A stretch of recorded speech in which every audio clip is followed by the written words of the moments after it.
There's a link off. Okay, great. We're going to start right now. My name is Jonathan Backrack. Very honored to be the MC today. This is part of the dynamic language series. There's a website that has a bunch of information about what we do, and one of the things that we sponsor are a series of talks. We would love to have some more proposals for talks.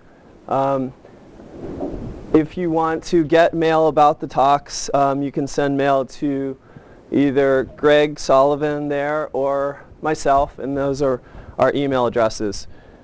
Today we're going to have a panel that is part of a seminar that Greg Costas and myself are teaching this semester here at MIT. It's on advanced object-oriented dynamic language design and implementation. And today we have a panel of distinguished experts on runtime. And this is particularly targeted towards graduate students wanting to do research in this area. And we've designed this to stimulate ideas and towards that would be promising as interesting research ideas or areas to pursue. So we're going to have 3 panels this semester. Today, this is our first one. This is on runtime. We'll have one on compilation, 424, and then language design, 510. And the way this is going to be structured is we're going to have 2 parts. A fixed part at the beginning. We have round-robin questions that Greg and I have prepared ahead of time and given them a chance to think about. We'll give them 2 minutes each, and we're going to be very vigilant about the 2-minute period.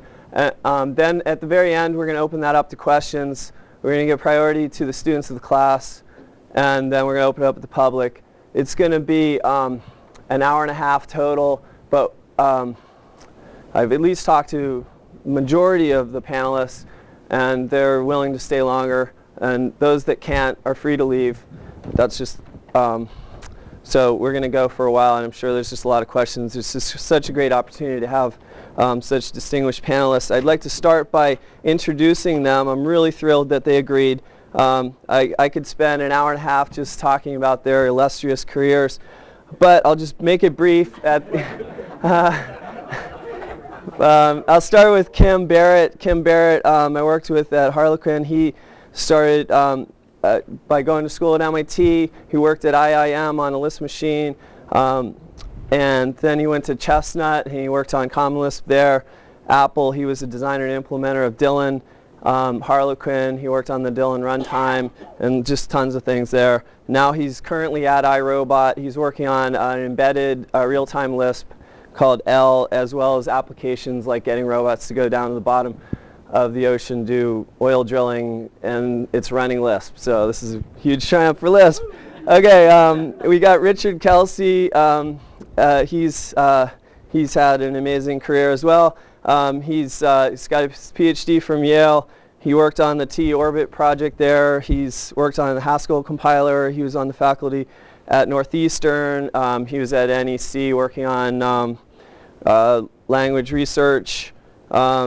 He's currently director of technology at Trenza, and he is one of the authors of Scheme 48 and the Scheme manuals RNRS. Thank you for coming. Scott McKay is here. I'm pleased to introduce him as well. He got his degree from WPI. He was, I don't know, almost a decade at Symbolics, working on just a ton of different things. One thing I'd highlight is he worked on, he was a designer and implementer of CLIM or CLIM, depending on what coast you're from. He also was designer and implementer, co-conspirator of the virtual Lisp machine. Chief designer at Harlequin through 1999, worked with me on Dylan, and he did just a ton of things there. One was he did a new version of CLIM for Dylan called DWIM, and he worked on the Dylan development environment and lots of libraries. Currently he's chief architect at Hot Dispatch, and he's working on toolkits for web applications. And then I'm very, very pleased to have Dave Moon here, who was here at MIT for a long time, and he did tons of things here. And I'm only going to just do a tiny little survey of those. One, he worked on the Multics Mac Lisp. He was one of the main contributors and co-author of the manual for the Lisp machine. He was a technical director at Symbolics and wrote a huge amount of the code. And he was at Apple designing and implementing a large part of Dylan.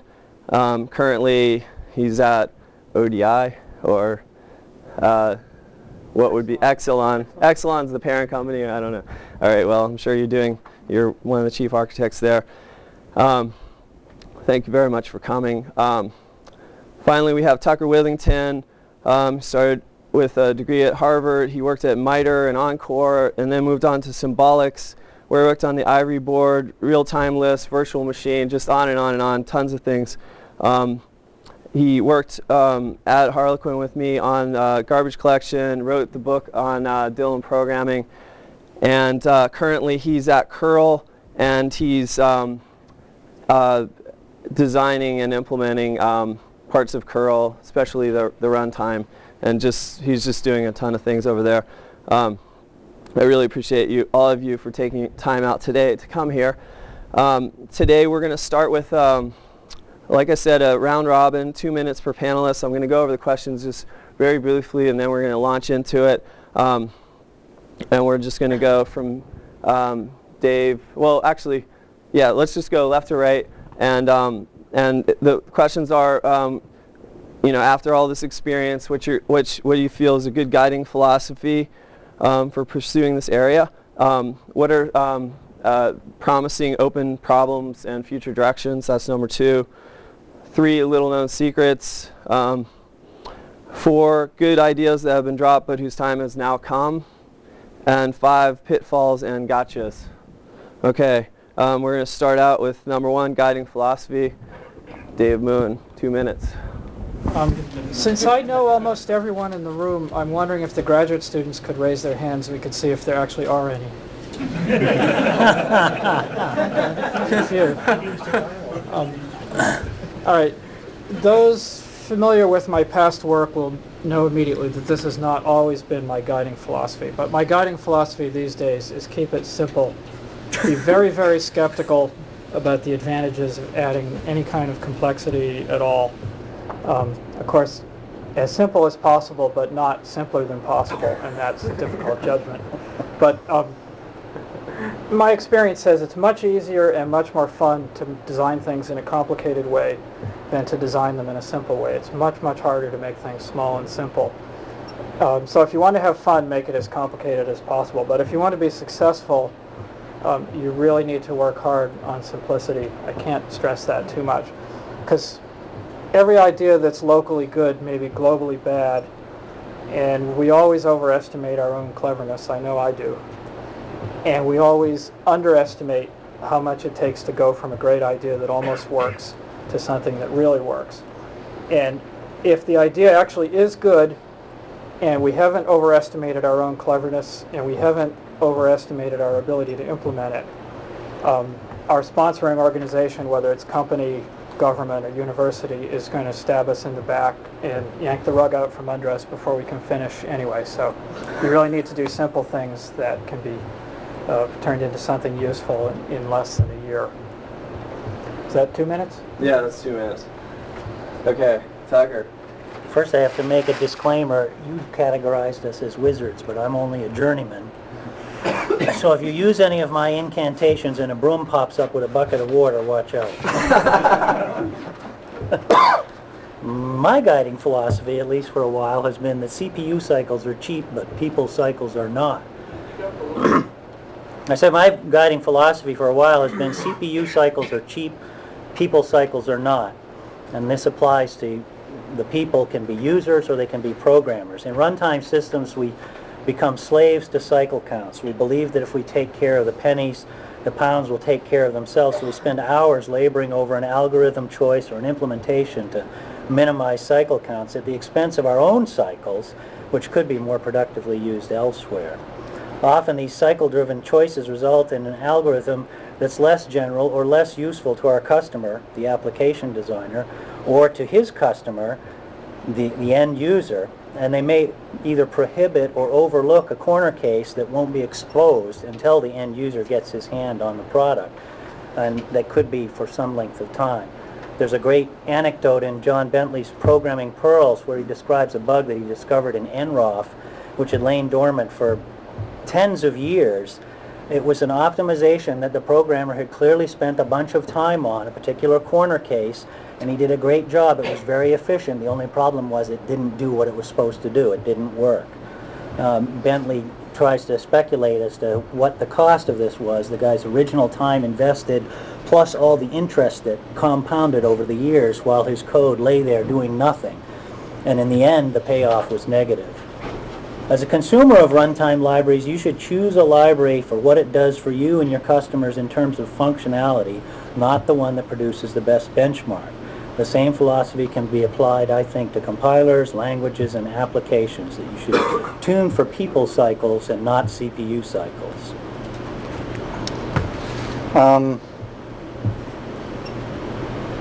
I'm actually going to, in a way, disagree with That's Tucker. why we have these panels, right? Hardware constraints are not going away. You know, people talk about, you know, Moore's law and machines getting faster and memory getting faster and bigger and such. What that basically does is it raises where the bottom is. It brings applications that were impossible into the barely possible. And those are where a lot of the interesting applications and where a lot of the interesting money is new things that you couldn't do 5 years ago. I'm coming from basically the embedded systems world these days, robotics, and all of what we're doing is on that edge where you just couldn't have done it 5 years ago with at the cost, at the price points that make it economically feasible. I'm going to agree with David that keeping it simple is really important. Use abstractions.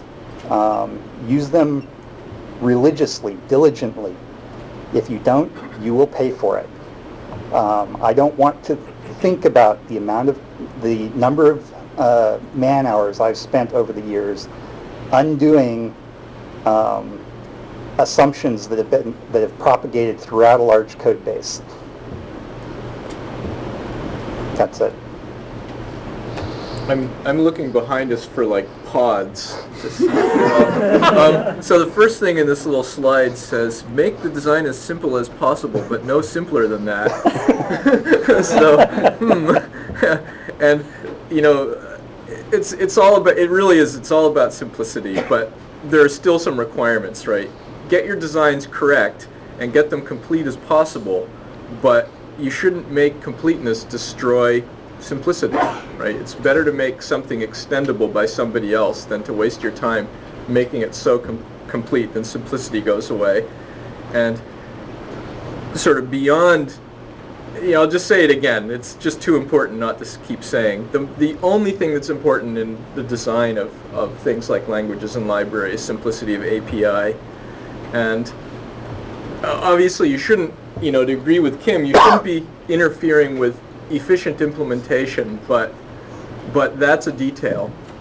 And the least important design goal of all is also worth staying, and that's that simplicity of implementation isn't actually a useful goal, right? That's not the most important thing, because if you're designing things in a layered, composable way, and you've got your abstractions right, then the amount of time that you spend off making sure your API is simple at a low level will just pay for itself again as you build your abstractions layers higher and higher.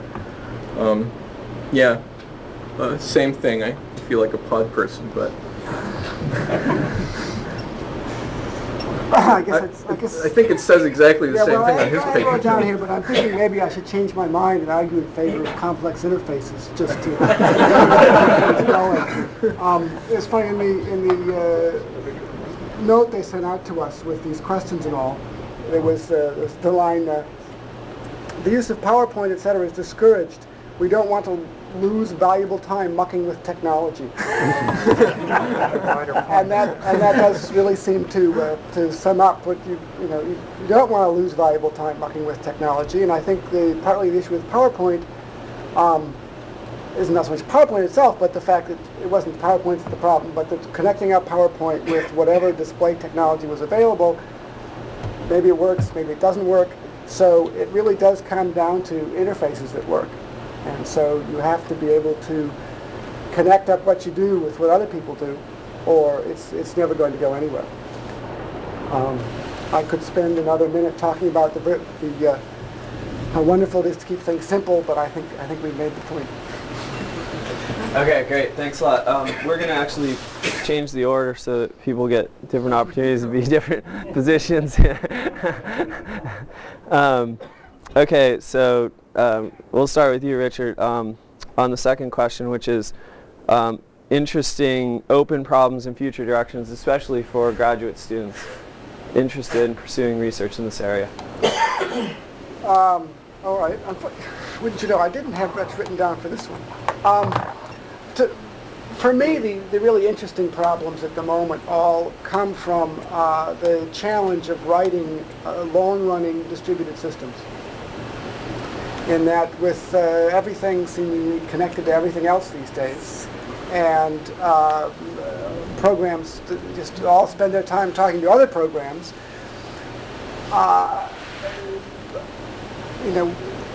what little advances we've actually made in how easy it is to write programs, we made almost nothing in terms of writing distributed and asynchronous programs. I mean, to sit down and write a program that's going to run over a network on a variety of machines and run reliably is extremely difficult. And especially if you throw in sort of the wider interconnectedness of things, and you have to deal with failures, you have to deal with malevolence on the part of other people. And also these programs are now running, they're not running in a lab, they're running out there, they're moving actual money between machines. People's lives depend on them. So these are enormous problems in getting programs to run in those circumstances and to run for long periods of time. So I'm not going to point to any actual particular parts of that, but it is especially a runtime issue, because if the runtime system itself can't perform under those circumstances, whatever program the programmer wrote isn't going to work either. So I think that's for me where the real challenge is right now. Scott? Okay. I work in a distributed company, so for me, one of the interesting challenges is what do we do about making distributed programmers work as opposed to distributed programs work. And for me, that means some of the interesting things about, I think some fertile areas for looking around are really in sort of areas of, I guess, what in Eiffel would be called programming by contract, and being able to prove assertions about contracts, about things, so that when people have made claims about, people on the West Coast make claims about such and such satisfying this set of protocols and whatnot, you actually have some guarantee that that will work. And I think that gets back to distributed programs as well, because as we are loading more and more untrusted code from untrusted sources across networks and whatnot, that sort of work is very interesting and very fruitful. So. Kim, please. One of the frustrations in sort of the workspace that I'm operating in is that there is so much variation between platforms. I'm currently working on a project that is using 6 different programming environments to develop the software. And that's painful. One of the reasons for this is that sort of one step back from the physical architectures, there's not much commonality. There really ought to be. The nearest thing to commonality there is C compilers, but even C compilers have a fair amount of variation, particularly when you're going from different classes of machine, like 8-bit, 16-bit, 32-bit machines, and moving back and forth between those is not easy. So one of the areas that I would like to see more work happening in is tools for making it easier to develop programming languages and implement them on new classes of machines. One of the areas, well, C is used for that by a lot of people, but it has some deficiencies. It has a particular machine architecture embedded in it, which may or may not map easily between to what you're trying to do. There's been some efforts along those lines. There's a project called C++ that looks sort of interesting, but I don't know whether it's gotten any real push behind it. And there's been a number of other sort of proprietary projects along those lines. So that's an area where I think that there is a lot of potential benefit and some interesting problems. Well, Kim proved that we didn't all collude on what we were going to say, but I am going to agree with Richard and Scott. Speak up, please. I wrote down for future directions safety and reliability. I'm thinking on a smaller scale than Richard and Scott. It probably doesn't matter to me that my IM session hangs, or if Netscape or Explorer execute an illegal operation. And if my email happens to be on an IMAP server that has a backup system, I probably don't even care if my email client unexpectedly quits. But I get a little more anxious when my Quicken or TurboTax crash. I know they have a reputation, they wrote all my data out to disk, but when I start the program back up and I see my database being re-indexed, or when my historical stock data disappears, or when my memorized transactions show up in a category I don't remember giving them, I start to get worried. Safety and reliability are boring. I guess they must not sell well because all the successful products don't seem to have them.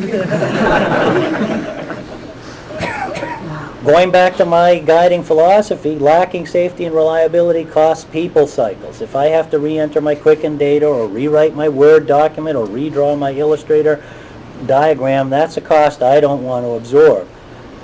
What I wonder is how many of these faults lie in the runtime that the application designer had no control over. How many of these faults are because the application designer didn't have a reliable automatic memory management runtime and had to design his own manual one instead? How many of these faults are because the implementation language makes the application programmer declare types left and right and then permits a non-type safe value to be passed as an argument or assigned to one of his variables? I'd like to see more research into correctness and reliability. It's been happening since 60s, 70s, and I still don't see it in commercial products. Well, people always ask me about special purpose hardware, so I think I better answer that. Now that it takes more money to successfully introduce a new microprocessor than it does to send 5 people to Mars and bring them safely home again, the answer seems like no. But I wonder if the answer might change in another decade, especially now that Intel is halfway down the road of destroying themselves. Some opportunities could open up. But what I really wanted to talk about is as an open problem that maybe grad students can actually do something about. We used to optimize for CPU cycles when we were optimizing performance. And I agree with both Tucker and Kim. Sometimes you shouldn't optimize performance and sometimes you should. And when you should, CPU cycles don't matter so much anymore because today's hardware is so unbalanced with the CPU so much faster than everything else. For performance in most applications other than digital signal processing, memory latency is king. And anything you can do to improve memory latency or work around memory latency, to improve locality without the programmer having to do a lot of work, to make memory references more predictable in a way that whatever hardware you're using can actually take advantage of. That is where there's a lot of leverage in low-level performance. And that's where, although I don't have specific suggestions, it seems to me that's where language design and runtime design can actually contribute. Can I add something to what I said? Tucker and I keep talking about this and have for the last couple of years. I think there's an open question, which is, are you better off, to add on what Dave is saying, are you better off compiling to something that's actually executed as a virtual machine, or are you better off compiling to the native instructions of the machine? There's a lot of evidence that suggests you can actually get much better memory locality if you're actually executing stuff out of a virtual machine. But on the other hand, when you get to, say, tight loops, well, you're not doing as well. So I think there's some very interesting compiler research to be done in the area of how to get the balance between doing virtual machine execution and directly compiled code. My intuition is that except for very small regions of code, that emulators in today's architectures will run better than natively compiled code. So there's my harebrained prediction. Okay, we're going to move on to little-known secrets that you all have been sitting on. We'll start with Cam. Well, it doesn't. I don't think it's little known, but it certainly seems to be less widely used than, or surprisingly underused, in my experience, is writing special purpose code generators. Don't write, define a nice little declarative special purpose language and then write a code generator for it. That way, when assumptions about the underlying architecture change or the requirements of program change, it's easy to retarget your little code generator, and it's a lot easier than rewriting all of the generated code from scratch. That's just separation of policy and mechanism, which I was taught in Right. this room about 25 years ago. Do you mean generating S expressions or machine code? I don't care. Whatever C works. assembly, generate a C file and run it through a C compiler.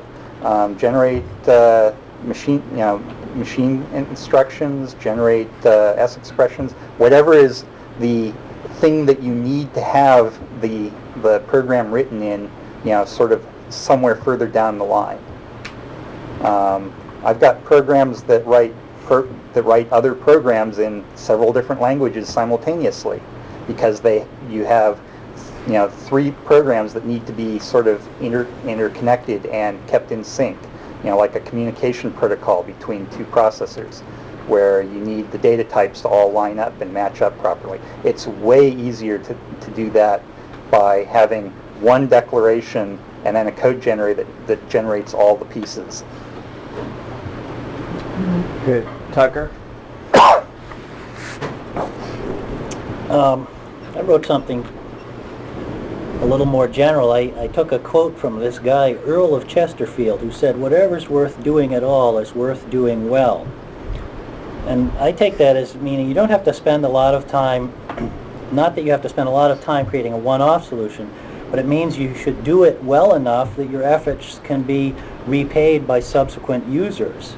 A solution that is done well will get reused. It benefits from the use testing, and the longevity potentially causes it to become polished and refined. And the ultimate extension of this idea is open source. And it's too bad that we don't have just open source. To me, the power of Lisp and the Lisp machines, there's a lot of research that was done there, a lot of secrets that are still secret. They probably are going to be lost because of proprietary interests. It's unfortunate that that's the case. And flip back to the previous topic, I think a great thing for future research is to figure out how can we have open source so we can all profit from each other's efforts and we still make enough money to feed ourselves. Dave? Let me tell you about one sort of low-level thing. People may tell you that if you want, see, here I am talking about performance again, but tough, I'm a performance guy, even if that's not always what matters these days. Don't let people tell you that if you want fast arithmetic, you have to be C or Fortran and get the wrong answer quickly. It's not that hard to have a language whose semantics is mathematical accuracy up until you run out of memory and recognize when you can compile it as machine arithmetic. And the key to that is type inference and range inference in the compiler. And I'll see if I can give you a 30-second example.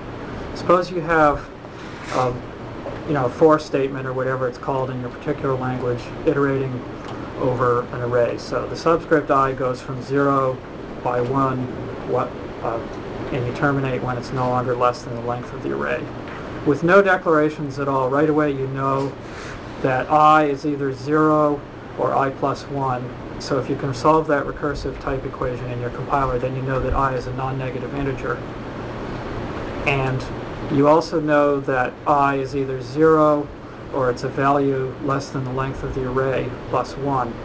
So if you can propagate the subrange restrictions that come from conditionals, then you know that the value of I is not larger than the length of the array. Actually, in your compiler, you probably know it's less than the length of the array plus 1. So if the only declaration in the entire program is what the length function returns, then you know that I is an integer in the range between 0 and that. And that allows the compiler to choose a suitable representation, such as the hardware-supported 32-bit integer.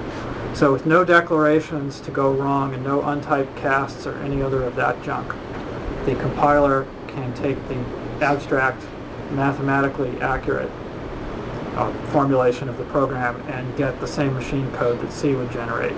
Now that doesn't work in all cases, but it works in a lot of cases, and I think that's a good example of keeping things simple by putting the smarts in the right place. And you've saved a lot of people cycles. Right, thinking about declarations. Right. I Thinking save about people declarations. Richard? I guess if there are any little-known secrets out there, I don't think I know them.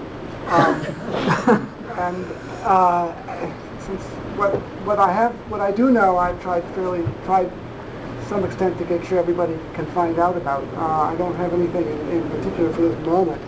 What I did come up with thinking about this, which of course is already mentioned a bit here, is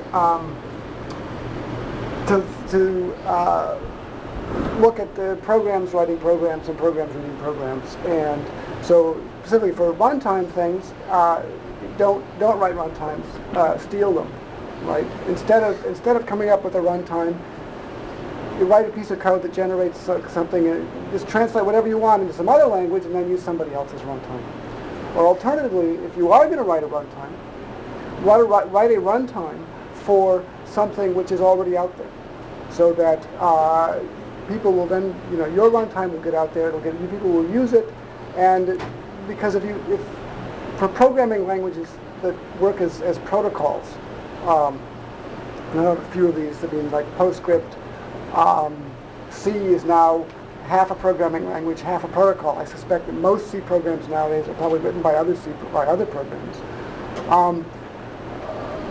By looking at programming languages that way, you do get this kind of multiplicative effect, because people use the language because they're interested in servers. It's easy to write clients. So if the clients exist, then people go out there and write the servers.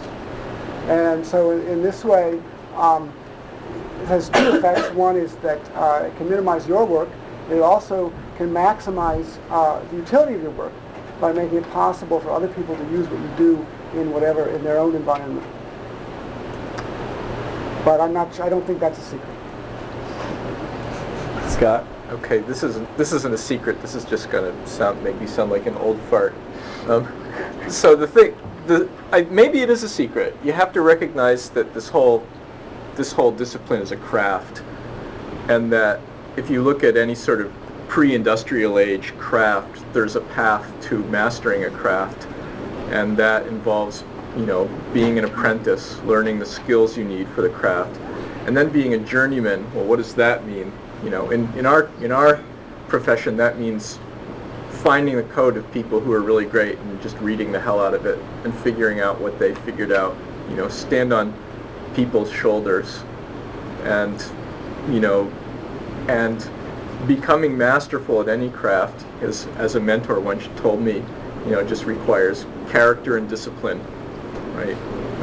And now I have to tell a Dave Moon story because I didn't actually know this a long time ago. One time I presented a design. This was before I even knew what character discipline were. I don't know if I've got there yet, but I know I wasn't there then because I was in a design meeting for something, and I defended my design on the basis that I implemented over the weekend. And Moon said to me, the best put down ever, "Any bozo can write code," was how he debunked my design. And of course I was too pissed off at the time to actually recognize that that was the best piece of advice I ever got in my life. so now it's great because even if you forgot it, I didn't, and I pass it on. Well, even if it didn't really come from me. No, it really came from you. It really came from you. And I felt well and truly criticized. And So that's the suggestion that we should have programs to write our code for us. that's possible. Instead of both. Instead of bozos. Instead of bozos, right? Yeah, I might still be a bozo, but at least I know that I can. Okay, we're going to move on to question number 4. Good ideas that have been dropped, but whose time has now come. And we'll start back with Dave. Okay. I didn't like the question very much, so I don't know if this answer is responsive to the question or not. But Sure. I'll talk about trends.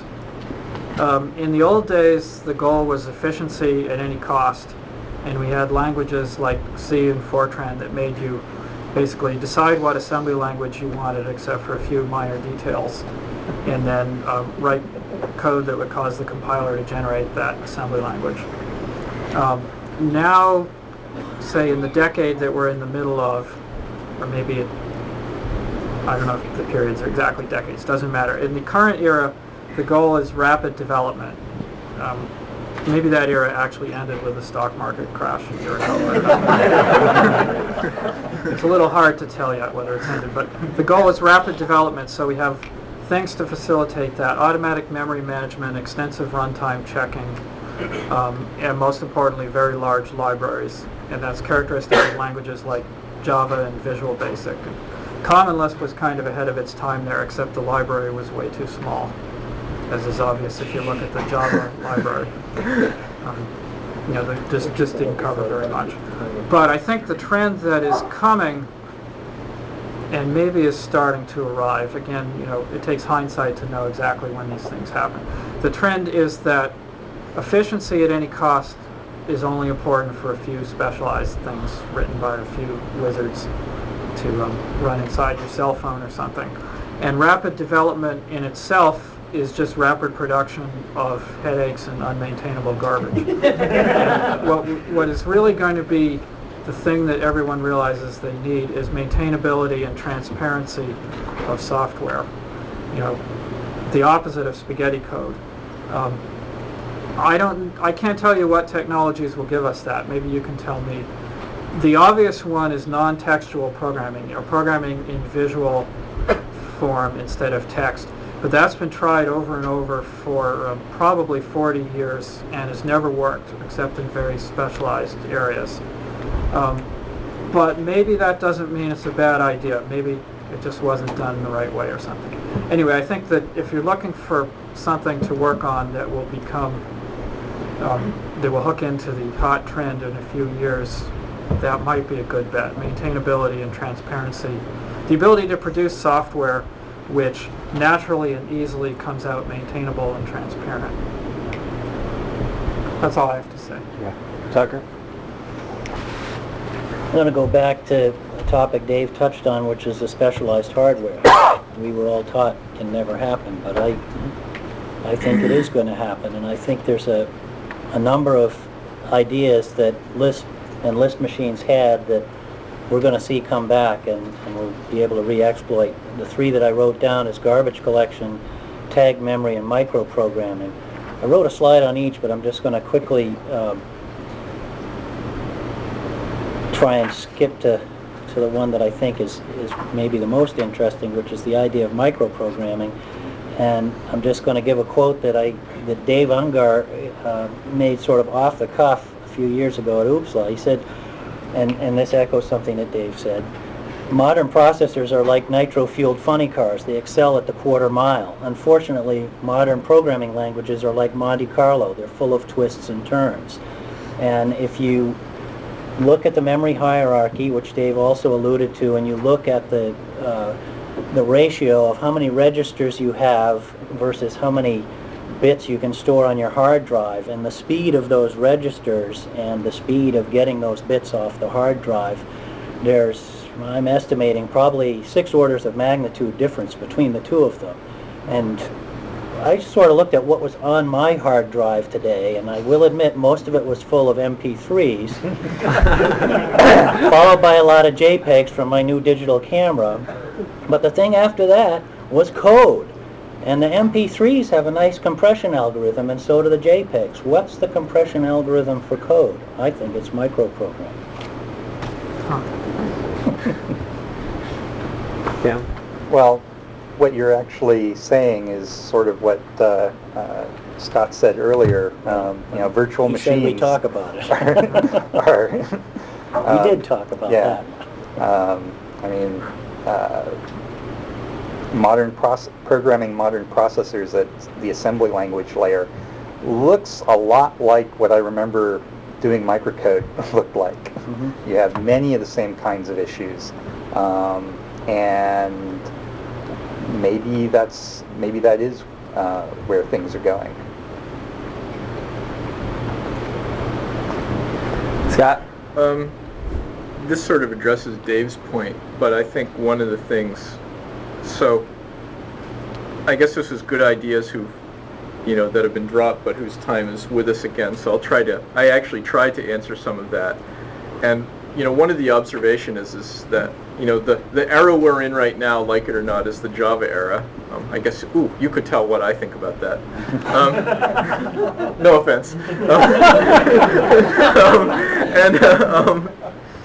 And the fact is for what it is, Java isn't bad, and it learned some good lessons, right? It learned lessons about sort of late binding, and it learned lessons about the importance of things like safety, type safety, and didn't quite get it right, but it got some of the lessons. It's a garbage collector too. Garbage collection, interactive development environments, and in fact, the dynamic language community, that I'm part of, has actually taken some lessons back from the static language community, and languages like Cecil and Dylan are good examples of that.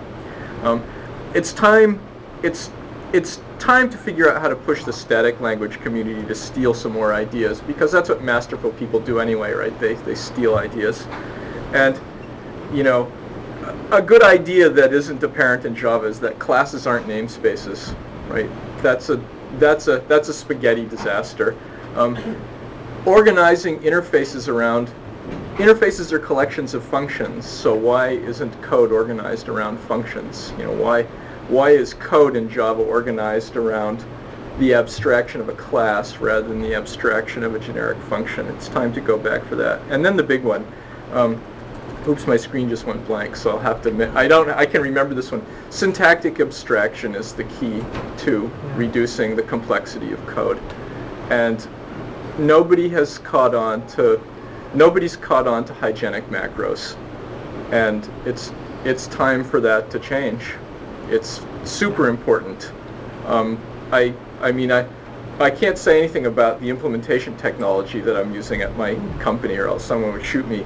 But in one language where, so I have some apples to apples comparison that's showing an expansion of code of 24x for the same code between some other language and Java. And I have to tell you, that's my worst case nightmare scenario was an explosion of 10x. So I wasn't even close. And it's all due to the syntactic abstraction that this other language provides. So it's not assembly language. It's not assembly language. No. It's not that kind of macros. The other thing, which anyone who knows me is one of my pet things, is it's time to think about the application of types to the interfaces of programs, especially in this client-server relationship we now have, where we're back to the IBM model, where you've got a card punch on your machine at home. It just has a return key instead of an enter button, and a packet goes out instead of a punch card.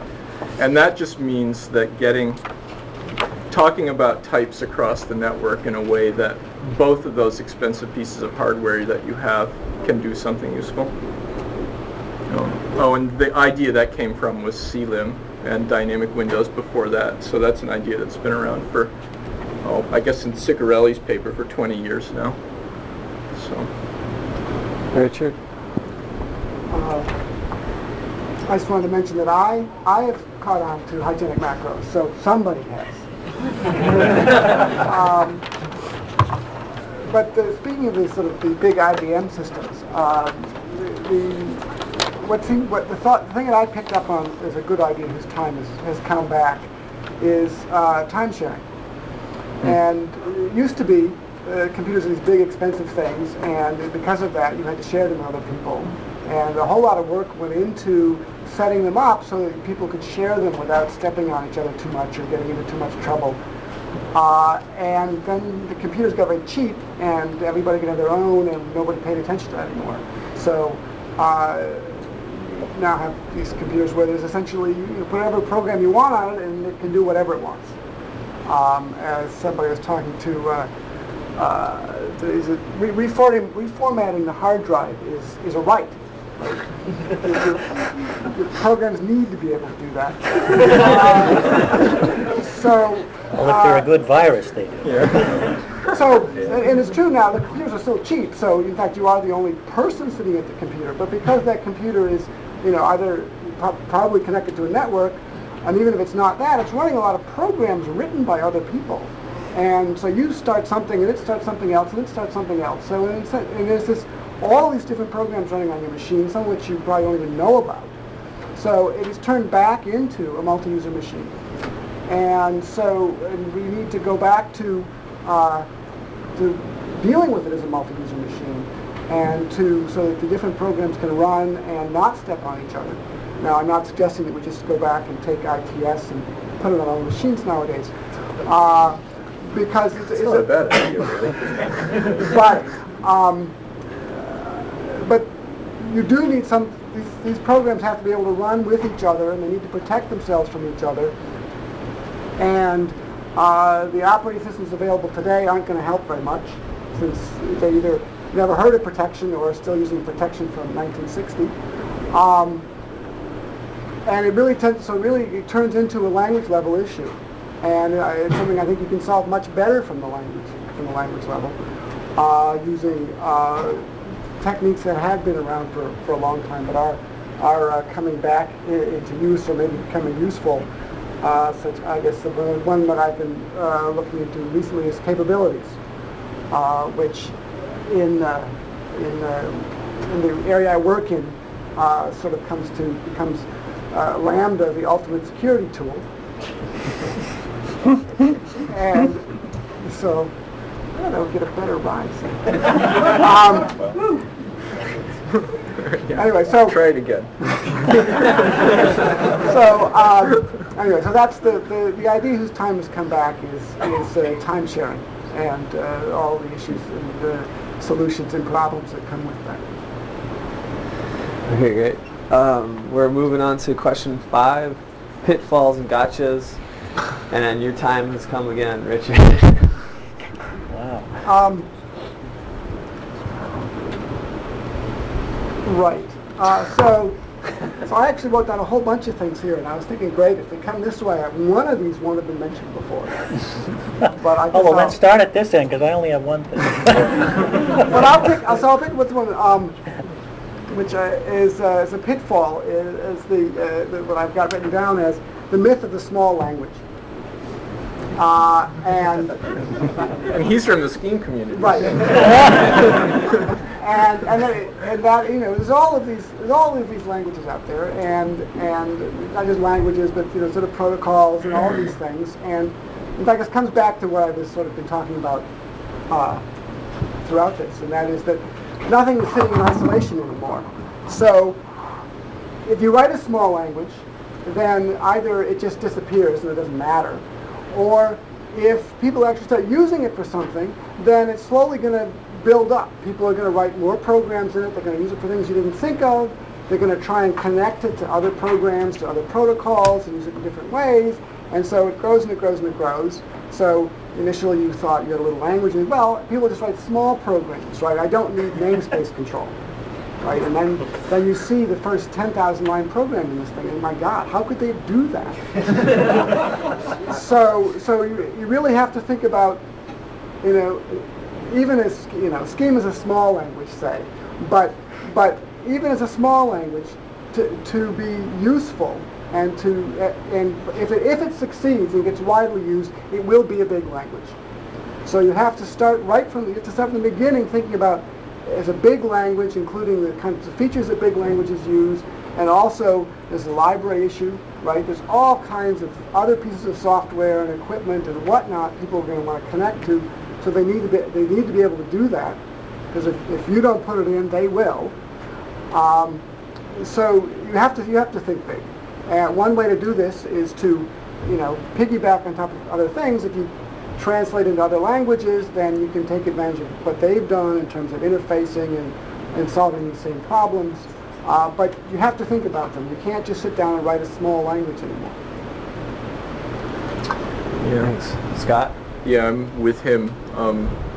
Ignoring scalability is a pitfall. You know, even when you're keeping things simple, you have to make sure you're not painting yourself into a corner. Well, I guess the other thing is what Dave said right at the beginning, which is, you know, thinking that you're smarter than you actually are.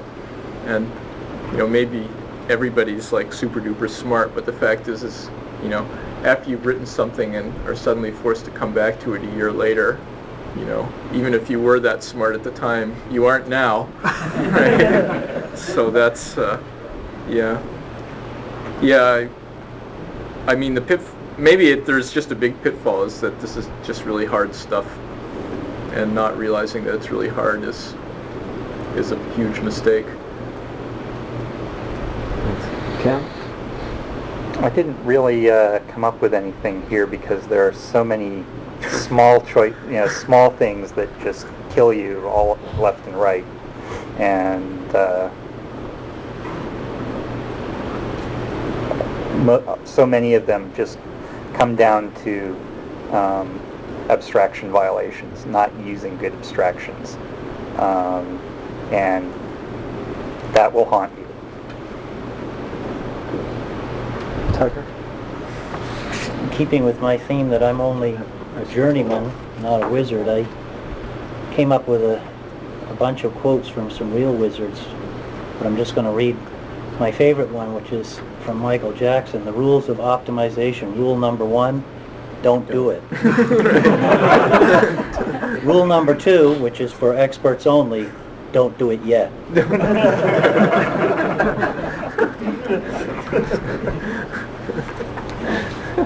Dave? That's all? Okay. Looking over my list of pitfalls and gotchas here, none of them is actually a pitfall or a gotcha. So I'll give you one pitfall / gotcha from my current work, and then I'll go over what I had prepared.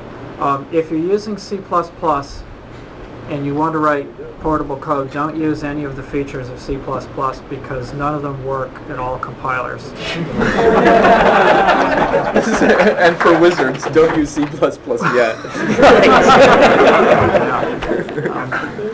All right, so, some advice. It's not really specific pitfalls. Again, keep things as simple as you can, but not simpler. Work really, really hard up front to make things simple. When you're done making your design simple and you're going to actually implement something, start with a small working system and expand it incrementally, adding functionality and adding performance. It's much easier to do it that way. The Big Bang way only works for God. Everybody else has to use evolution. And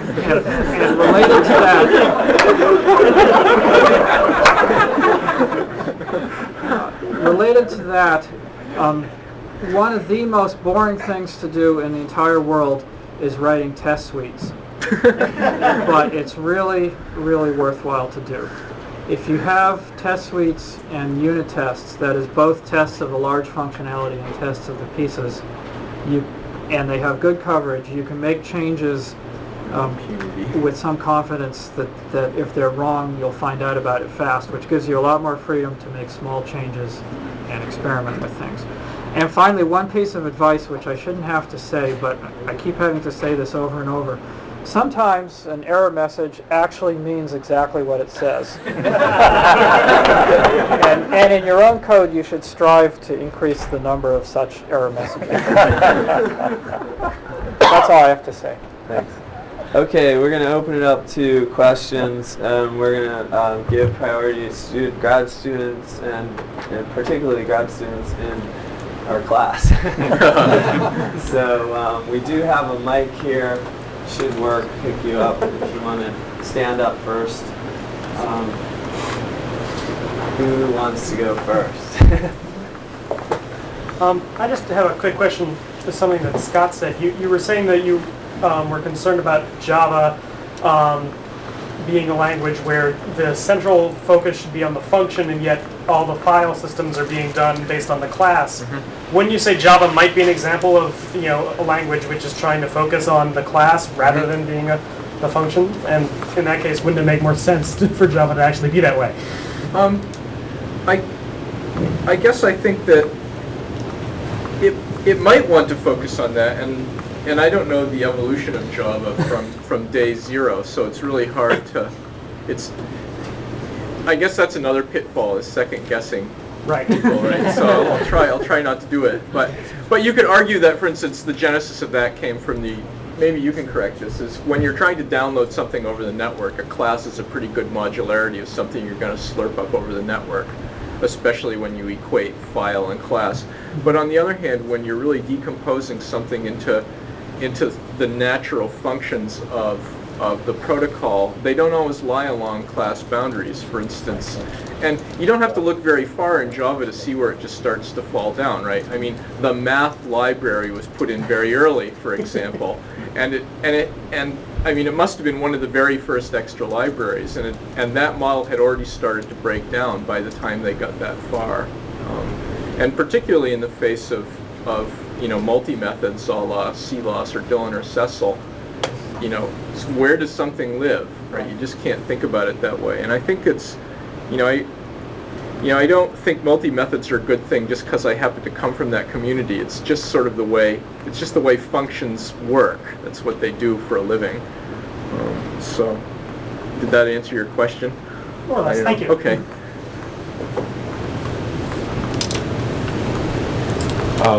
Well, hold on. Let me give the grad students. All right, don't be shy. For whoever is interested in answering this, a lot of theoretical work has been done on various types of program analysis and analysis of properties of functions and procedures and variables and things like that. And in a few cases, those types of analysis have gotten into languages in semantically interesting ways. Like, for example, a whole chapter of the Java spec is on this concept of definite assignment, and that turns into a useful semantic property that you can rely on in your programs. And you can envision tons of other properties like that that the language could semantically help you out on. But I don't see many of those actually appearing in languages. Why do you think that is? And do you think it's something that needs to be worked on? How do you think that could be addressed? Like things like for storage allocation, all kinds of other properties that you can make improvements on that way. Probably more than one of us should answer that. My take is most language designers are not intellectuals. They're not really as interested in thinking as you might hope. They just want to get some language done and start using it. And so stuff like that is hard, and so it tends to get dropped because it's too hard to do a good job on. That comes out of some of my language design experience would support that. I do think that there could be some value in getting more semantics of the program, written down in the program. I don't like the example you gave from Java because I think that's just trying to paper over a defect in the language. But your general point, I think, is valid. I think part of the issue there is that they're taking a good idea and turning it into an implementation is a lot of work very often. There's a lot of grungy details, and very often the people who are going to have to deal with those grungy details are, their salaries are being paid by somebody who, wants results yesterday. And so it's really hard to find the time to work through something sort of interesting at that level and turn it into a real usable thing in a product. And the guy who wants the result yesterday is being paid by a consumer who thinks it's okay if his program unexpectedly quits. Right. Just not too often. The other thing is when you look at examples of languages that have really tried to do it right, like you're surely thinking of like ML or Haskell or something like that, is it turns out that, they're just really, really hard, right? It's just really, I think those things end up just being very, very difficult. It's usually provably impossible to come up with the cases. And the other thing is if you look at like ML, for instance, one of the things they've done is to really, in order to have a reasonably complete type system, they've had to sort of, self-consistent, I guess. They've had to really, lop off stuff that is just pragmatically useful. So on the one, maybe it's a difference between science and engineering too, isn't it? Because ML is really, ML was sort of done as a piece of science, and Common Lisp, for example, is a piece of engineering, right? There are very different kind of trade-offs there. So, a good, tough question. Okay. Who else? Hold on. All right. Ed, you're up. Hi. I'll get to you next, Ali. As the added complexity and potential inefficiency of multi-methods worth the gain, a critic might say that it's a pretty heavyweight solution to the binary operation problem. I think they're computationally equivalent. It's a matter of, from my point of view, there are less people cycles involved in the guy writing the multi-method. Right. And there are a dozen people in the room who could probably answer that question, but the fact is in the face of good type information, either declared or inferred, and in the face of a reasonable library compilation model, there just isn't any difference in efficiency. And in fact, if you end up having to do sort of staged single dispatch, you get hosed, because when it comes time to sort of do, share registers and information across the staged thing, the multi-method stuff all gets packaged into a neat little thing and just does much better anyway. Go talk to Jonathan about all of this. He can probably refute you point by point for hours. Okay, Sam, do you have a question? So I'm interested in different proof techniques and things like that in terms of programs. So I'm wondering what you guys think about sort of whether either hand-generated or automated proof techniques when you're writing programs is in any way feasible. Whether you think it can be increased, whether you think it's worth writing a program in which you can express more complicated properties than just normal type systems that have to be proven by hand, and whether that's useful in any way.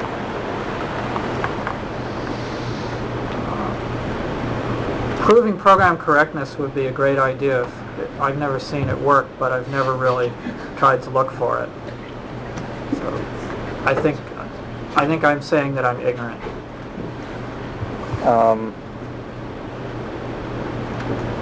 I'd say that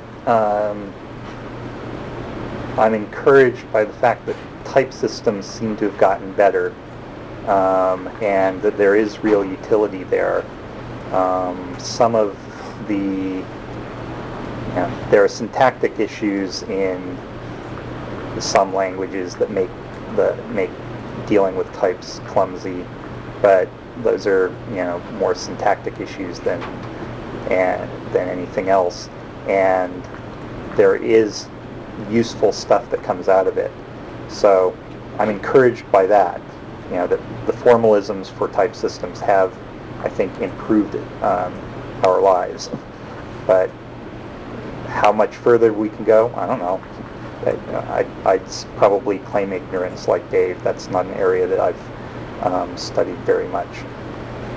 I'm ignorant of current progress in it, but I know 20, 30 years ago in the security business they were trying to do program proof, automated program proof. There was some success there, and I know that effort continues. So, and it's obviously, it would be a great thing if you could know that your program is really going to do what you wanted it to do. But I know that it's still an area of research. I mean, I think that it's probably largely a trade-off issue in the sense that producing correct programs, it's more work than producing incorrect programs. And so there are programs, large programs which people have proven correct. At least partly what that means is proven correct according to some specification, but then is the specification the right specification? So it says it never actually bottoms out, and you say, I have truth here. But it just greatly increases the cost of the program. And so if it's in an environment where that really matters, then I think there has been some success with that. But there's also been success with just paying a lot of people and setting up a sort of institutional structure to produce correct programs as well. So obviously, the more you can automate, the cheaper it's going to be to do it. But ultimately, it's always going to be easier to write. It's going to be cheaper to produce correct but not provably correct programs than it is to produce provably correct programs. Sometimes it's harder to get things done correctly. Can I ask a question back? Is there sort of a statistical notion of proving something correct? That is to say, if you have something that obeys a set of, some set of protocols, and you can actually, bound the inputs, then you just start firing darts at it and see if it actually is. That is to say, is it enough to actually? So I'm thinking of sort of security of just not downloading viruses and whatnot. Could you conceive of something that would actually give you a reason? This thing with reasonable probability does what it says it's going to do, as opposed to this thing absolutely positively provably does what it says it's going to do. Yeah, I mean, it tends to be a really big search space, and you kind of only can get a sampling, and obviously is highly dependent on the problem, but I guess that could be sort of considered a proof system, or at least, increasing your faith in the reliability. You can tell I'm ignorant too, but this just seems really hard and really valuable. Perhaps an alternative to correctness is accountability. Yeah, maybe.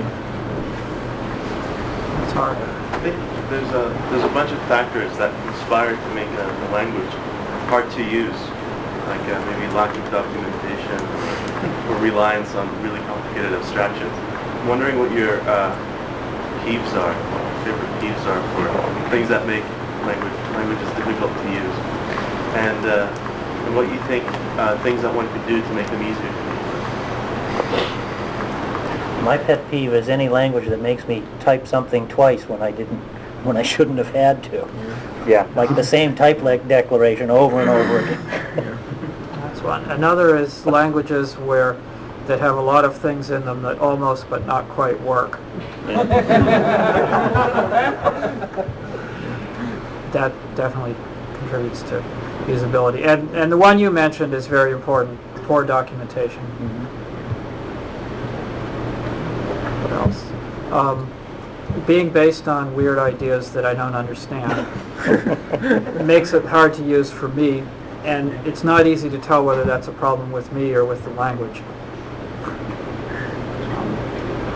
And having weird syntax not to mention any particular scripting languages or anything. But having weird syntax where Or you can write the same thing 17 different ways. yeah, where small changes in the input do not produce errors, but produce wildly differing changes in the output. Yeah, I think it's having 27 different ways to do the same thing, except slightly different, let's say wildly different efficiency models. And the other thing is, I guess this is a mea culpa for everybody who worked on Common Lisp, is sort of failure to draw modularity boundaries between things. I think we really blew it. We didn't know it at the time, but I think we blew it in Common Lisp when we just made this big old fat manual instead of a bunch of little skinny ones that you could all put on a shelf next to each other. So Java learned that lesson pretty well, actually. Yeah, they're really good at There's generating. still fat, there are just a lot of them. No, but the point is you can get one book that talks about one thing. Yeah. I think there's a lot to be said for that. Yeah. And it's a gold mine for O'Reilly. What kind of real-time claims can modern runtime systems make with all the scheduling and garbage collection and everything? So maybe Kim is the best person to answer it. He's concerned about processor cycles and all that. Well, garbage collection, I think, can be dealt with in a real-time system. I have personal evidence of that. I have a garbage collector that's been 800 feet into an oil well. Did it come out again? Yes. And we're planning on sending it down several miles in a couple months.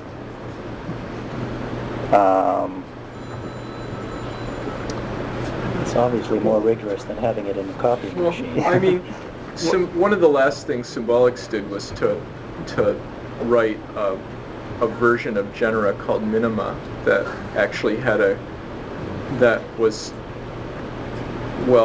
it's real time on sort of the millisecond scale, right? Mm-hmm. Which actually had boundaries on the amount of time you would spend in garbage collection and whatnot, and it was meant to actually run inside a phone switch. And Harlequin one-upped them and made one that actually did right. run in real time. Well, yeah, and then Harlequin actually did the same thing, basically in PCs, right? And I mean, it sort of passed all of the, even with garbage collection, it did everything in, sort of the millisecond time frame, which was actually the boundary of the requirements. So, and that was with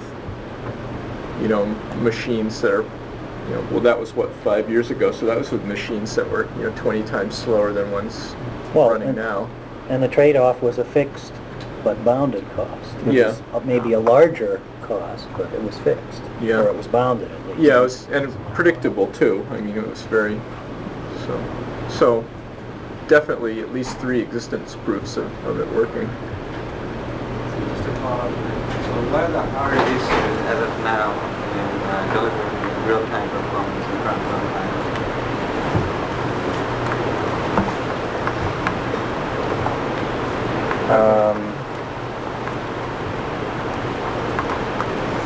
Okay, we're gonna open it up. Right.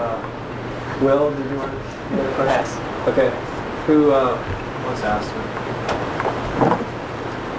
Some of the stuff that has been talked about seems to me to be in the realm of sufficiently smart compilers and sufficiently simple abstractions. And the state of the skill of practitioners of the craft doesn't seem to be able to support sufficiently simple and elegant abstractions. So the way industry deals with this is by working on very small problems. And there's a lot of advancement, not in big elegant systems, I guess, but rather in very small things that is on specialized hardware, telephones, toaster ovens, this sort of thing. So I'm not sure what dynamic languages, and particularly dynamic runtimes, have to offer in this specialized space. But what I do think they have something to offer is in making these various specialized things work together, where you don't have control over the abstractions, where you've got a lot of different software written by different people with different abstractions. It seems to me a dynamic language and a particular dynamic runtime can adapt to that. Would any of you like to comment on the strength of dynamic languages and dynamic runtimes for those two different purposes? I'd like to interject one comment first. I don't think the canonical sufficiently smart compiler is the answer to much of anything. When we were talking about simplicity, I at least, and I think most of the other people here, did not mean, included the compiler as part of, keeping things as simple as you can make them and still get the job done. Yeah, I think a good example of that, by the way, is if you've never looked at like the GTK plus source code, which is just written in C, that's a really great example of terrific abstraction in C, right? It's just beautifully designed. It's just my hat's off to whoever, I don't remember the name of the authors, but it's just great, and it's just C. So.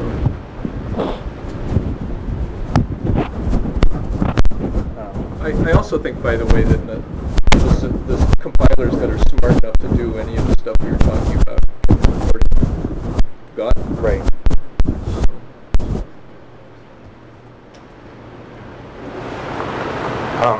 Given that you're wizards, I'd like to know what sort of things are part of your daily practice that you just can never understand why no one else does. That's a wickedly great question. Test their code before checking it in.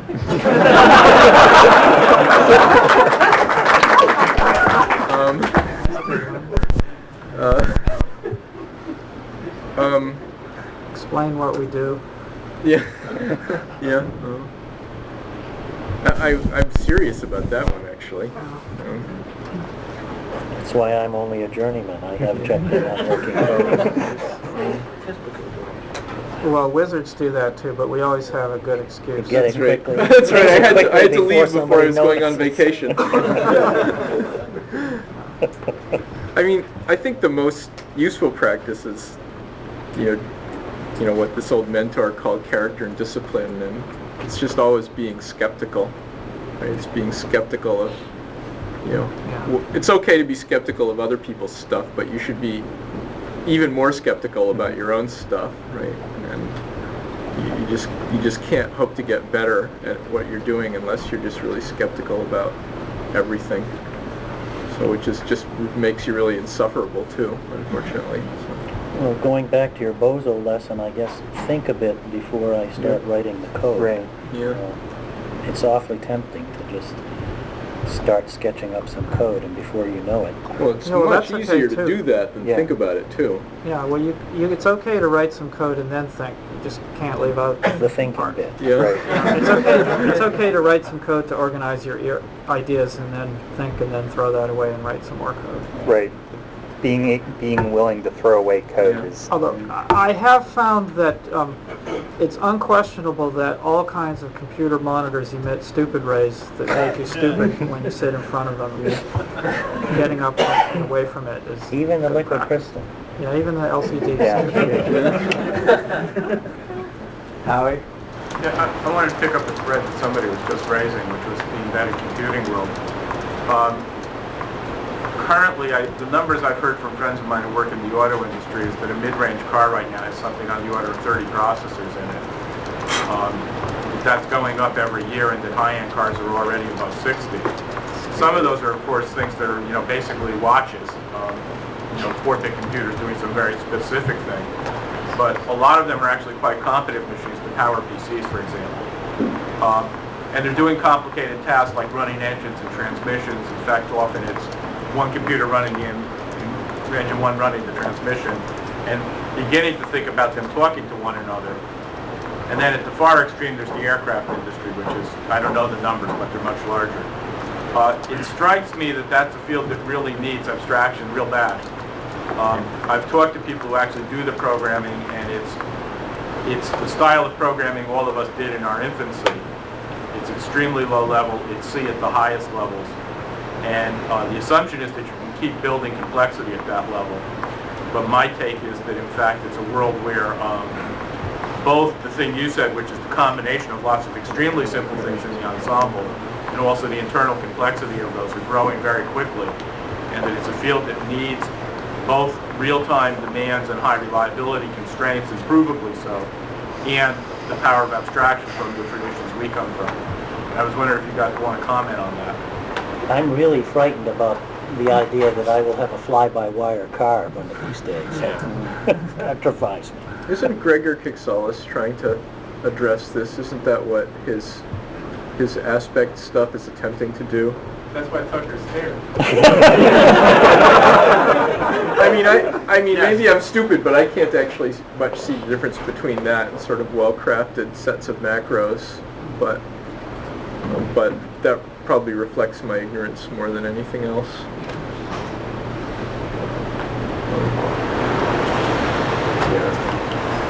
A comment and a question. My comment is that I can't help wondering whether the watchword "keep it simple" is merely the mantra of an aging generation realizing that it's running out of time. I have many fond memories of exuberantly wasting my time on trying to conquer complexities in these very walls 25 years ago, and I have mixed feelings about denying that joy to today's graduate students. I did say if you want to have fun, you should elaborate complicated ideas. Excellent. My advice is have some fun. My question is, what does the panel think of literate programming, as espoused by Donald Knuth, for example, as a means of enhancing maintainability and reliability? Well, that idea is in Java, right? You can intermix documentation with code by itself. You know, that's great, but by itself it doesn't do that much. I think it's done rather badly in Java. Yeah. But if you look at the source code for tech or something, it's qualitatively different from just reading the source code listing. I wonder if any experience or opinions about that. Well, for it to work well, it requires writing well, and that is unfortunately something that isn't taught particularly well.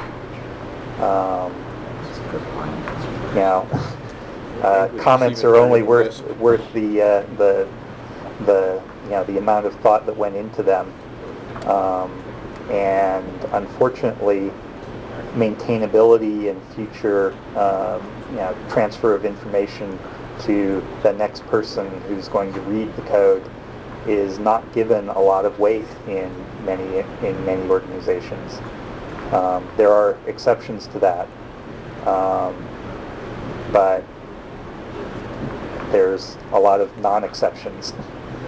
Also, it increases the amount of effort required to write comments in the first place. You have to, instead of just typing in what you think of at the moment, you've got to work it into whatever the literate programming language, the format expects comments in. And it's not a big obstacle, but it's an obstacle at a point where people have all of their own obstacles already in front of them. So I think it's sort of the question of what kind of comments. I mean, for Knuth, I think there was definitely a sense in which, he did publish a thing as a book, right? People were going to read it as a book. In that case, sure, it types up the whole thing. But for something that people aren't going to publish as a book and simply going to ask them to read the code, it's not clear there's quite as much value in it. I think the point about, you put them together for a reason, right? The point of having fun and then asking about literate program are really, in some sense, the exuberance of just having fun programming is really sort of a solo activity, right? Where you just write something for the sheer pleasure of doing it because you can do something complicated and hairy and then it just magically works and it's great and that sort of thing. And, we all have a boundary on exactly how much code we can write that does so much. And then there's the requirement, if you're, say, in industry, where it's just more than one person can do, and then all of a sudden, well, you have to leave back a little bit of that. You have to leave behind some of that exuberance because there are other people doing it too, and you've got to write stuff that all of you can do something with, and it's interesting because, I mean, in my experience, people don't even work to keep comments up to date, never mind writing them carefully to begin with. So even though in theory it strikes me as a great idea, I'm not sure how you actually, culturally get people to realize that's, what do?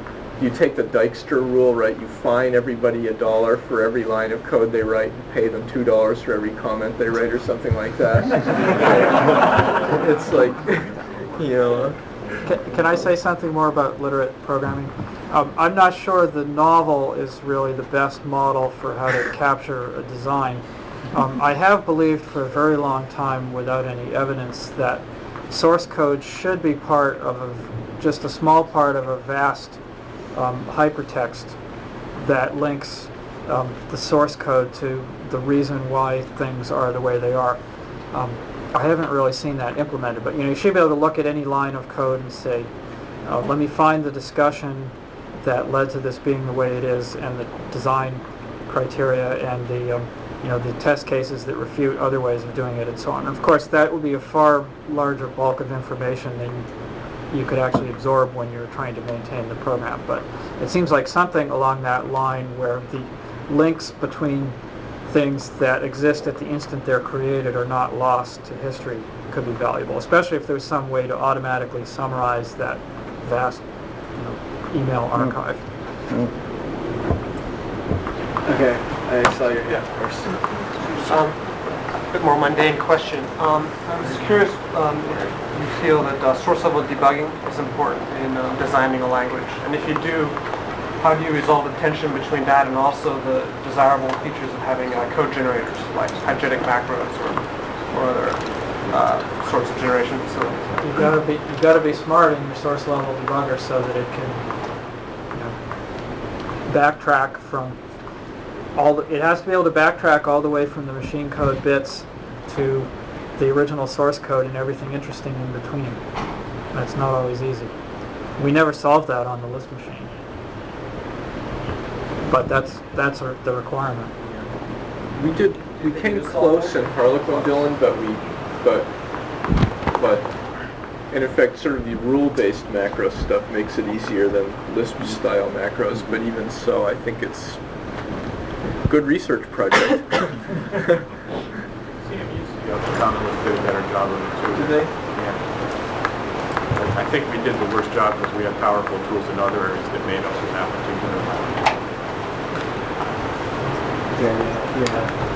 A lot of the talk about, when we're talking about runtimes, implicitly here we're all talking about, single language, single application, but I know that some of you are sympathetic to the idea of object-oriented operating systems.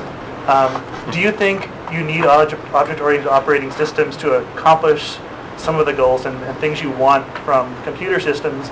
And kind of a separate question, do you think you'll ever be able to work on them if you're interested in that? Because it seems like it's, right now, it's looking pretty dark for that sort of thing. We all know it would be good. I wonder what you mean by object-oriented operating system. Well, I mean where the the integrity of the system can take advantage of all the things that object-oriented, as opposed to just the application or process or module or class, extend the benefits of OO design down to the level of the integrity of the system. Whereas most of the time right now we can run in our nice little sandboxes inside Unix or NT or whatever, but then we're at the mercy of certain limitations in the operating system that that are due to the way that operating systems have been structured traditionally. Well, the world is full of an increasing number of object-oriented pieces of operating systems, whether it's object-oriented APIs for device drivers or application frameworks, stuff like that. Something where there's the same object model throughout the operating system. Yeah, I don't know if that idea will come back. I'll take But, a but you can get a lot of benefit from the pieces, can't you? That's true. a different poke at that idea. To me, the operating system is where you put the pieces that are working right, because everybody needs them. And I would like to see object-oriented runtimes migrate into the operating system, in particular garbage collection, because you could do a much better job if you were closer to the hardware with your garbage collector.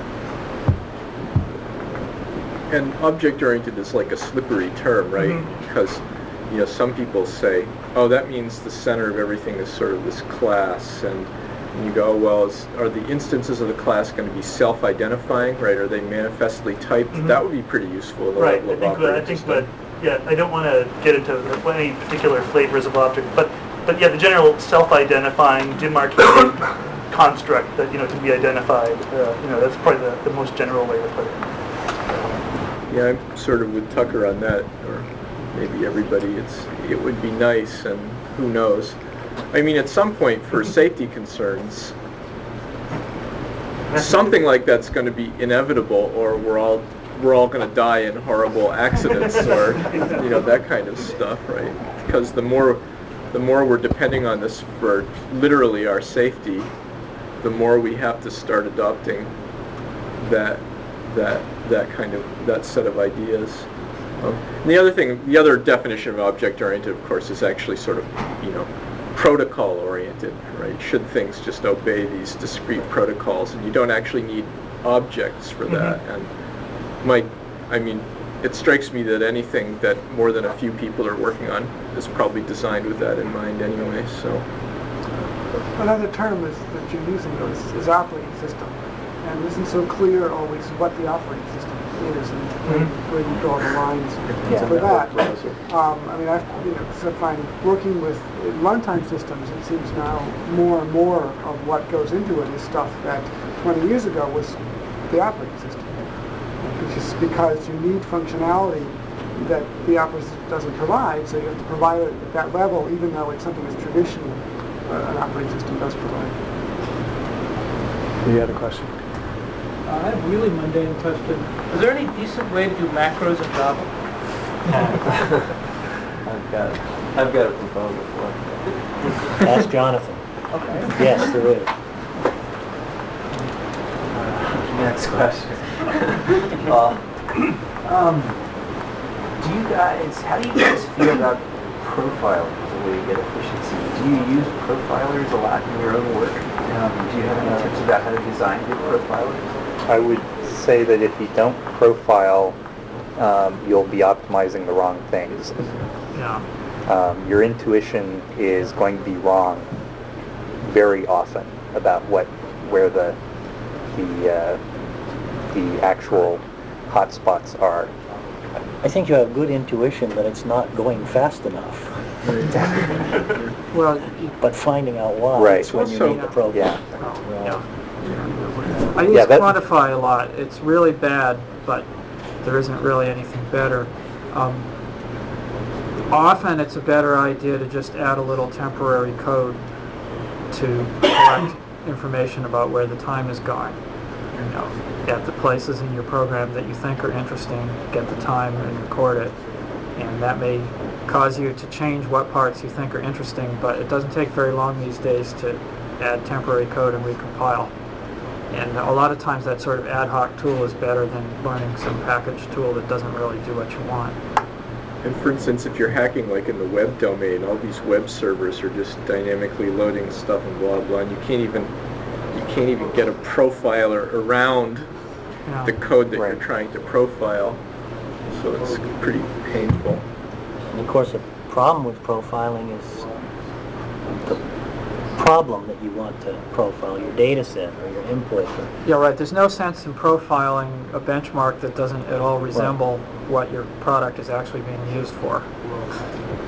That's what I'm trying to get. Yeah, exactly. You have a question? Scott mentioned that we should read the hell out of code. I've read some of your guys' code, but what should I be reading today? Good question. Yeah, I don't know. The classics or the latest stuff? Yeah. Yeah. Tough to tell. Top 40. Some of it you're still not allowed to read. Yeah, unfortunately. Unfortunately, yeah. I don't know. I actually think that download Funo's Dylan. Read that code. There's some pretty good stuff in there. Now, is that open source? Some of it. Some of it's open source, but there's a lot of it where the source is published. It's not. That is to say, it's not under sort of an open source agreement, but you can just read the source code. Yeah, read only. Generous style open source, I guess. Actually, as sort of follow-up to your question, one of the things that I found very valuable at Symbolics was the fact that generally in order to make any modifications, you had to have a second person sanity check your code.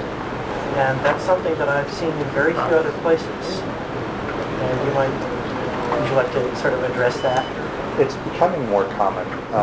The whole, the extreme programming, pair programming kind of idea is becoming more common, and code reviews have been around for a long time.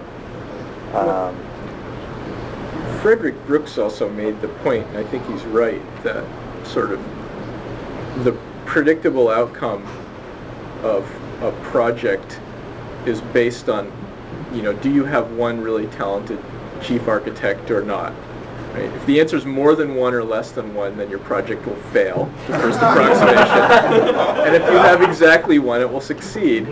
And he says, well, what's one of the jobs of that person? And one of the jobs of that person is to be like a wicked busybody, right? It's like, it's like all code goes across that guy's desk, for example. And this is one of the things that sort of makes me insufferable, for instance, is like, in our stuff, I read everybody's code when it gets checked in, right? And we don't have a formal process, but I read it all. And I have to tell you that, I fix like sort of 5 bugs every morning when I come in, with my morning coffee and it's not because I'm being some brilliant genius or something. It's just because it's another pair of eyes.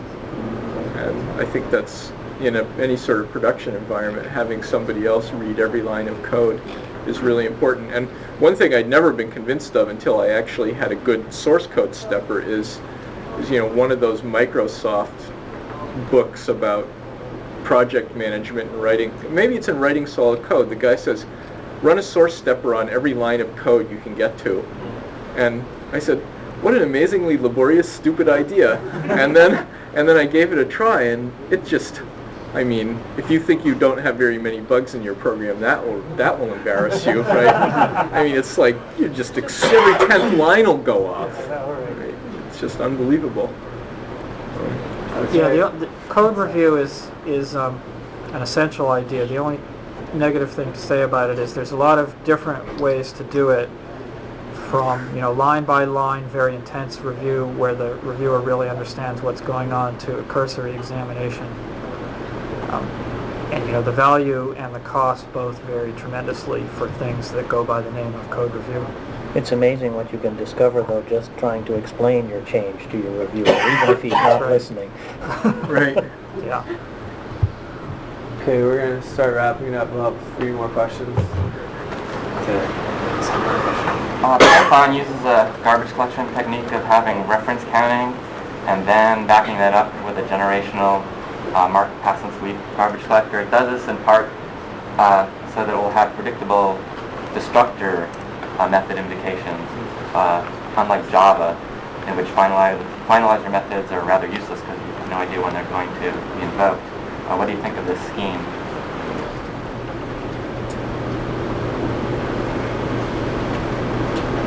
I don't know, what are the requirements? Yeah. Yeah. Well, it might have performance implications that are not good. I was wondering about that. I like it because it gives good semantics to the language, but I don't like features that may have really bad performance implications in the language.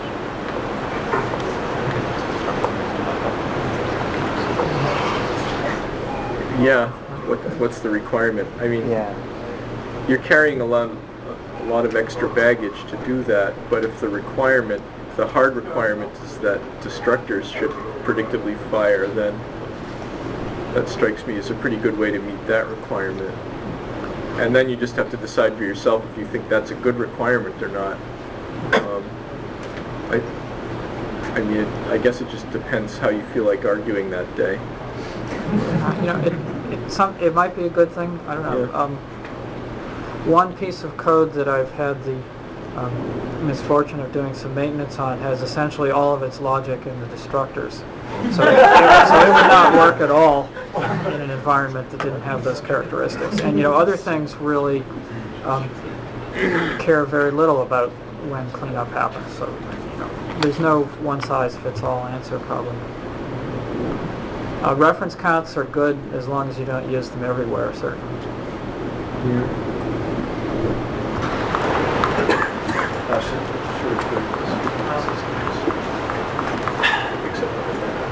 So this is I guess in a dynamic language you're going to have the ability to like add and delete classes and types at runtime, and you're also going to have to be doing a lot of type checks. And I wondered if you had any ideas on how to do that fast when you also have to make sure the whole thing is multi-threaded.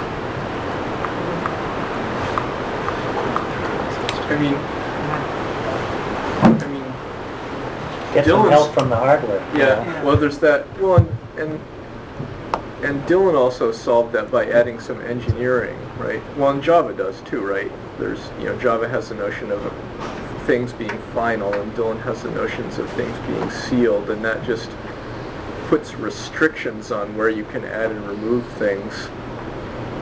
I mean, there's a real trade-off between just pure flexibility and high performance. You could also you could also think of it almost as sort of a, you know, truth maintenance sort of thing, where, you know, where you've got a compiler that keeps track of assumptions that it makes and then retracts them as you change the rules on it. But I guess one question is, what are you going to use it for, and I mean, if you need both the flexibility and the high performance, I think that would be challenging.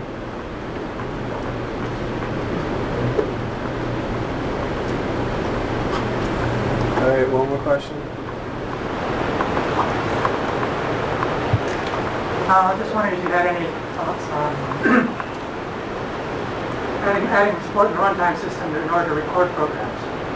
So there's one idea was when programs are distributed around the web, you may not be able to always be able to repeat the program over and over, or test it over and over. And so, is there any? Have you heard of projects or ways of have you considered kind of supporting the runtime system into libraries and things like it to make a recording of the program possible? Well, that's a problem that is in many ways close to profiling, and some of the same techniques seem to be used. I've seen, you know, coverage kinds of tools that, you know, basically change a compiler switch kind of thing to insert additional code. You can do that sort of arbitrarily.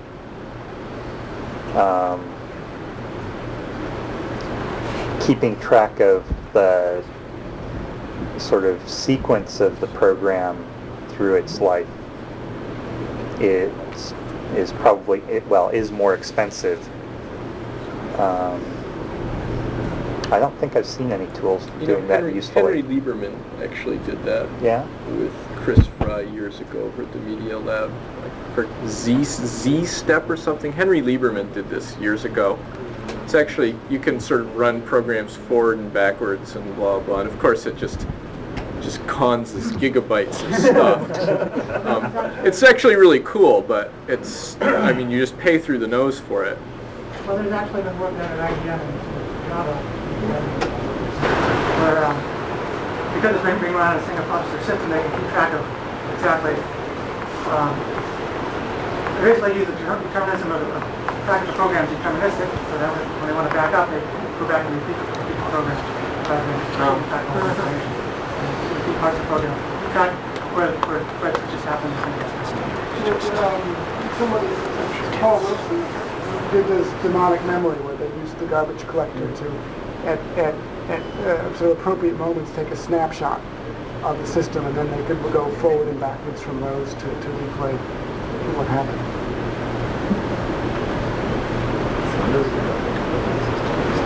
Okay, thanks a lot. Let's thank our panelists.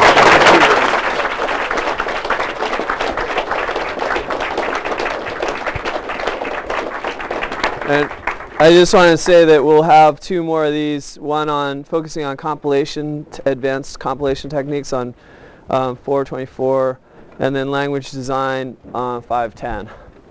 Thanks for coming.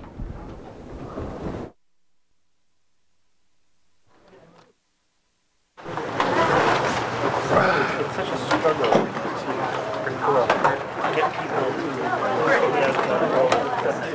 I can see 12 other talks coming out of this on specific issues that people have raised. Hey, why didn't you raise your hand? I knew you had questions. I don't know, being shy. Yeah. Like maybe systems have conventions. I mean, I think it's saying that it's almost like conventions is just